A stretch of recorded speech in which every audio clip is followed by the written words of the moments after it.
Empires fell, scrolls burned. But the truth survived, hidden, waiting. Now, through time itself, we uncover what history tried to erase. Truth through time. Faith, history, secrets the world forgot. Welcome to part 3 of our 4-part series, How Christianity Survived the Roman Empire. In our last episode, we saw the flames of persecution ignite, martyrs silenced by Rome, yet their blood seeded something unstoppable. Today, we confront a historical paradox. The very empire that tried to destroy Christianity would become its greatest platform. How did Christianity not only endure but ascend to imperial favor? This is the story of emperors, visions, and the battle for Rome's soul. The Roman Empire was a giant with a fractured spine. From 235 to 284 AD, emperors rose and fell like waves crashing on a stormed coast, more than 20 in just 50 years. Plague ravaged cities. Invasions shattered borders. Coins lost value by the day. People stopped believing in Rome, and worse, they stopped believing in its gods. But amid collapse, one community did the unthinkable. While others fled the sick, Christians stayed. They cared, buried the dead, and nursed the dying, even those outside their faith. To many, they became symbols of courage and compassion.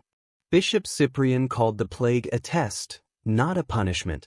And in those words, pagan Rome began to hear something new, hope. Their actions didn't go unnoticed.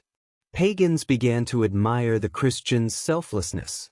Roman officials, confused and even threatened by this unity, realized they faced not just a faith but a movement. Even emperors took note. Gallienus reversed persecutions and returned seized churches. A small crack had opened in the empire's armor. Christians became visible in places of influence: doctors, merchants, even soldiers. Their steadfastness in the face of death challenged the narrative that Christianity was for the weak or foolish. The faith spread not by force but by witness. Converts came from all walks of life, drawn by a message that offered hope beyond suffering and dignity to the downtrodden. Rome's foundations trembled, but the churches grew stronger.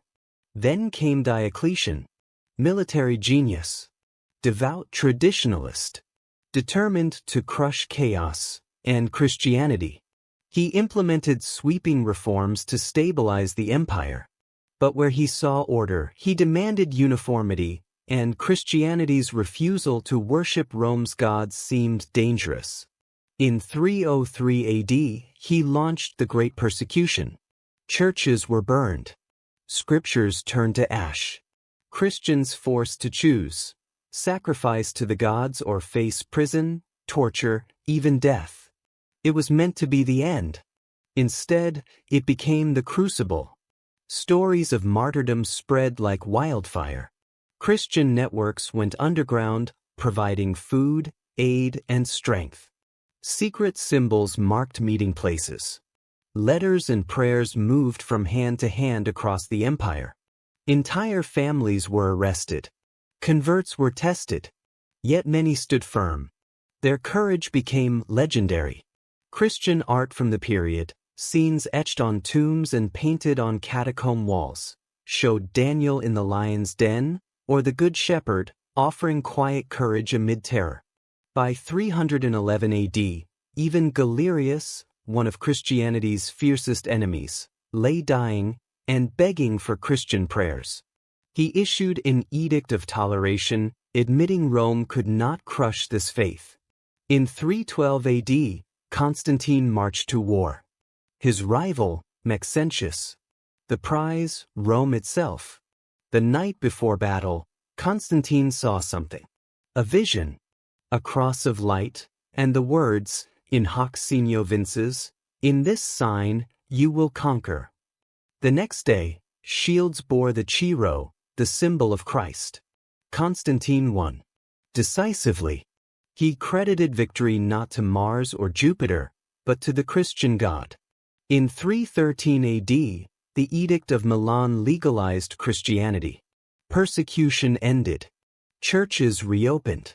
And for the first time, Christians could worship in the sunlight, not just the catacombs. Constantine's policies weren't just tolerant, they were supportive. He funded church construction. He granted privileges to clergy. He made Sunday a day of rest. Rome was beginning to look and sound different. The Basilica of St. John Lateran rose from imperial land. Bishops now met openly, no longer fearing arrest. The Christian message could finally be proclaimed from rooftops. With peace came new challenges. Unity brought conflict. In 325 AD, Constantine called the First Council of Nicaea. Bishops gathered to settle a crucial question. Was Jesus truly divine? Arius, a priest from Alexandria, said no. Christ was created, not eternal. The debate nearly fractured the church. The council declared otherwise. Jesus was begotten, not made. The Nicene Creed was born, an anchor of Christian belief, still recited today. The event signaled something else, too: imperial involvement in theology. Constantine had tied the church's fate to the throne. While unity was achieved on paper, division remained. Over time, heresies would resurface, and councils would become a recurring necessity. In 380 AD, Theodosius I took the final step. With the Edict of Thessalonica, he declared Nicene Christianity the official state religion of the Roman Empire. Temples closed. Pagan sacrifices banned. Church and state became entwined. Bishops held more power than some senators. Churches filled the skyline. Christianity wasn't just surviving. It was ruling. But with power came risk. Had the church traded martyrdom for influence? Conviction for control? Some Christians resisted the merging of faith and politics. The Desert Fathers and monastic communities retreated from cities, seeking a purer form of devotion. Meanwhile, bishops debated doctrine, enforced orthodoxy, and sometimes used political muscle to settle spiritual disputes. The church that had survived persecution now had to survive privilege. Pagan intellectuals pushed back, lamenting the end of the old religions. Temples were repurposed, rituals forbidden. A cultural shift had become a civilizational transformation. In 337 AD, Constantine lay dying. Only then did he receive baptism. Was it political? Personal? Traditional? We may never know. But Constantine left a legacy unmatched. He didn't just end persecution, he reshaped Christian history. He proved that faith once whispered in fear could echo through marble halls. His city, Constantinople, would become a Christian capital for over 1,000 years. His impact would stretch beyond his life, into councils, cathedrals, and crusades. Art, law, and literature would all bear his influence.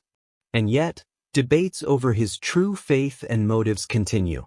From hunted heresy to imperial religion, Christianity's rise reshaped the ancient world. But power brings pressure. In our final episode, we'll explore what happened next. How did the church evolve? Survive the fall of Rome? And could it remain faithful to its roots? Don't miss the conclusion of how Christianity survived the Roman Empire. Subscribe to Truth Through Time, and keep walking with us through history's most extraordinary story. Like, share, and comment with your thoughts on Constantine's legacy. What would you have done in his place? Subscribe and tap the bell icon to walk with us through powerful stories of faith and history. Thumbs up like if this episode touched you. Speech balloon comment to share your thoughts or reflections in comment section.